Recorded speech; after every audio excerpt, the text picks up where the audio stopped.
لیکن بکس کے مطابق ایک آخری سوال ہے کہ وہ کہتے ہیں کہ ان کا جو ظہور ہوگا وہ مدینہ سے ہوگا. یہی خیال ہے. اب یہ بتائیں کہ جو قوم ایک دفعہ ایک نعمت کو رد کر دے خدا دوبارہ اس کو دیا کرتا ہے؟ نہیں، دنیا مل رہی ہے نا، دنیا مل رہی ہے. دنیا تو عیسائیوں کو تھوڑی ملی ہوئی ہے، پھر عیسائی کو نہ ہو جائے آدمی. اس سے بہت زیادہ ملی ہوئی ہے. ان کی دولت بھی عیسائی کھا رہا ہے اصل میں. وہ تو اپنا گھر جلانے کے لیے استعمال کر رہے ہیں. اس دولت کا کیا فائدہ جو اپنا گھر پھونکے؟ سارا عرب کا تیل ہتھیاروں کی صورت میں یہود کو جا رہا ہے. ابھی آپ نے جو اسکینڈل دیکھی نہیں، میں تو پہلے سے یہ اعلان کرتا پھر ہوں جگہ جگہ یورپ میں جہاں کانفرنس میں یہی کہہ رہا تھا کہ عرب اپنا سارا پیسہ یہودی کو دے رہا ہے، اس سے آبسولوٹ ہتھیار خرید کے.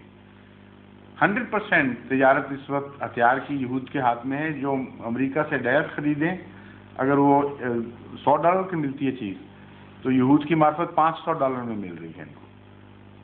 اور وہ سارا روپیہ آئل کا وہاں پہنچ رہا ہے، وہ اپنی ڈیولپمنٹ لگا رہے ہیں.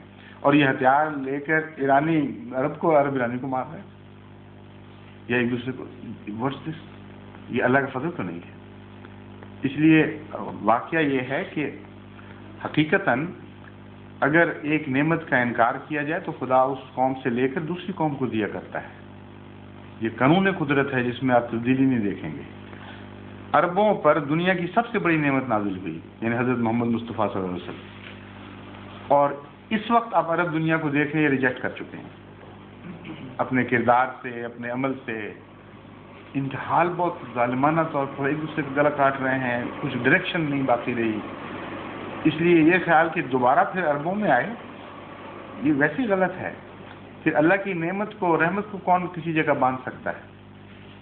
پھر بخاری کی حدیث میں، اب میرے پاس وقت تھوڑا ہے کیونکہ میں ابھی عرض کرتا ہوں، بخاری کی حدیث ہے جس میں رسول اللہ صلی اللہ علیہ وسلم نے سورہ جمعہ کی آیات کی تفسیر کرتے وقت آئندہ آنے والے کے متعلق یہ جواب دیا، سمجھانے کے لیے وہ کون ہوگا، کن میں سے ہوگا.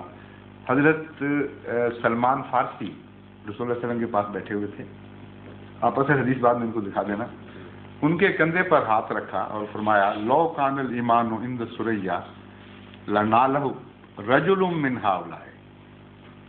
اگر ایمان ثریا ستاروں پر بھی پہنچ گیا تو وہاں سے ان لوگوں میں سے ہوگا جو واپس لے کے آئے گا، ان لوگوں میں سے ہوں گے جو یہ واپس لے کے آئے گا. اب سارے وہاں عرب بیٹھے ہوئے تھے، ہاتھ رکھنے کے لیے کندھا سلمان کے سوا کسی کا نہیں ملا. سوچنے کی بات ہے.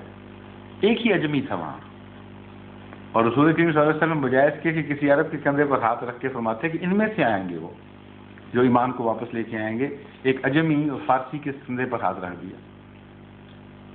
اور یہ حدیث ہے بخاری کی، اور تفسیر قرآن کریم کی ہو رہی. اس سے زیادہ کبھی جوڑ کی حدیث مل نہیں سکتی آپ کو.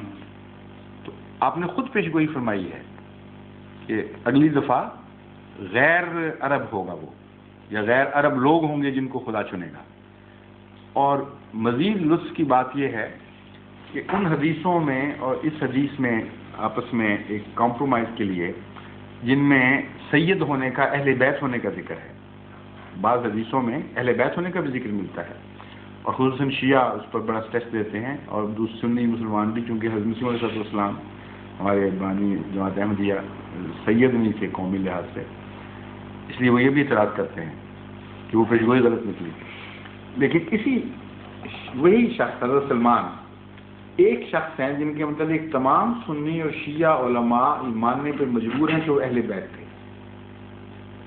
اس لیے کہ جنگ احزاب کے موقع پر آپ نے حضرت سلمان کو اپنی طرف بلایا، اہل بیت میں کھڑا کیا اور فرمایا سلمان و منا اہل البیت، سلمان ہمارا ہے، اہل بیت میں سے ہے. اس وجہ سے شیعہ جتنے متشدد ہیں خونی رشتہ ہونے میں، وہ بھی اہل بیت کی فہرست میں حضرت سلمان فارسی کو ماننے میں داخل کرنے میں مجبور ہو گئے. اور یہ وہی شخص ہے جس کے متعلق فرمایا کہ ان میں سے ہوگا. تو اہل بیت ہونا بھی بتا دیا کہ روحانی اہل بیت مراد ہے، وہ جسمانی تو نہیں تھے نا، روحانی تھے نا اہل بیت. تو اور کسی کے متعلق کیوں نہیں فرمایا؟ اتنی لاجک ہے اسلام میں، اور حدیثوں کے اندر اتنا ایک آرڈر ہے کہ حیرت انگیز بات ہے، سوائے حضرت سلمان فارسی کے کسی کے متعلق رسول اللہ صلی اللہ علیہ وسلم نے نہیں فرمایا کہ یہ اہل بیت میں سے ہے. اپنے خونی رشتے کے علاوہ.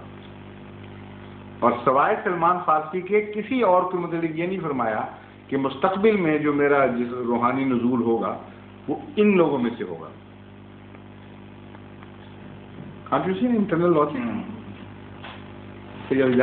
کیا کریں.